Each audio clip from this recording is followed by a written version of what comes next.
One of the most important principles of science is that our consciousness is creating our life experiences. And yet when you talk to people and you say, how's your life going? It's like, well, it's not really going the way I would like it to go. And then comes the most important question. I say, well, what is it you really want? You know what's interesting? You can ask people that question. Most people respond saying, well, I don't want this and I don't want that. And I go, no, what is it you want? And I go, they never really focus on what they want. They just see what's not working and say they don't want that. And I go, but what does this lead to? I say, well, if you're focusing on what you don't want, I don't want this. And I say, there's a picture in your mind that corresponds to what you just said.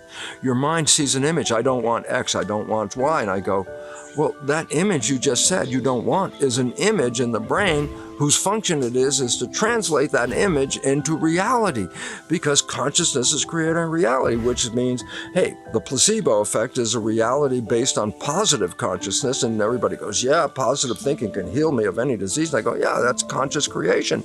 What we don't talk about is that negative consciousness manifests equally powerfully as positive consciousness, but it works in the opposite direction. And it's called nocebo effect. It's just an expression that negative thought manifests negative reality. There's this really interesting piece of wisdom, and it says, worrying is praying for something you don't want. And the unfortunate part is, yes, prayer works. That's what we've already established in science. Prayer does work. Well, most people are consciously, and they say, I'm praying, this is what I want. And I go, yeah, but unconsciously, most of the time is saying what I don't want. And I go, well, that is praying, but it's not going to give you what you want. It's a form of prayer. Worrying is prayer because you're focusing and meditating on a picture. And you're looking at it, and the interesting thing is this, in this level of consciousness, when that picture is in the brain, it doesn't understand that I don't want this picture, because its job is to just manifest the picture. So there's no part in there that says, I don't want this picture, because all this consciousness says, oh, that picture. If it's a negative picture, then that's what it's going to manifest. But it doesn't hear you say, I don't want that one. So a conclusion is profoundly important. Your thoughts manifest your reality. Recognize that science has revealed to us 60% or more of our thoughts are negative, redundant, and disempowering.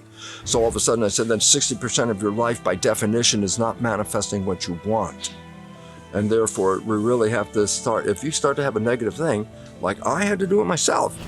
I remember the first day it really manifested to me. I was thinking about all this idea, philosophically, and I'm in my car driving to a destination I'm supposed to be at, and I'm at a red light, and I realize I'm looking at the clock, and I'm going, oh my God, it's going to be trouble. I don't know if I can get there on time. And I was thinking, I'm not going to get there. And I was thinking, and all of a sudden I heard myself for one moment, you're not going to get there. You don't have enough time. I said, what are you broadcasting, Bruce? You're broadcasting, you're going to be late. I said, stop. And I actually remember I had a CD cover, and I put it in front of a clock on my car, so I couldn't see the time. And I just went the other way, and I said, I'm going to be there at the right time. That's it. That's all I do. I got no problem. I'll be there at the right time. Which I also recognize, if I'm late, that's because they were also late, and I wasn't the only one that was late. If I was late, it was right on time.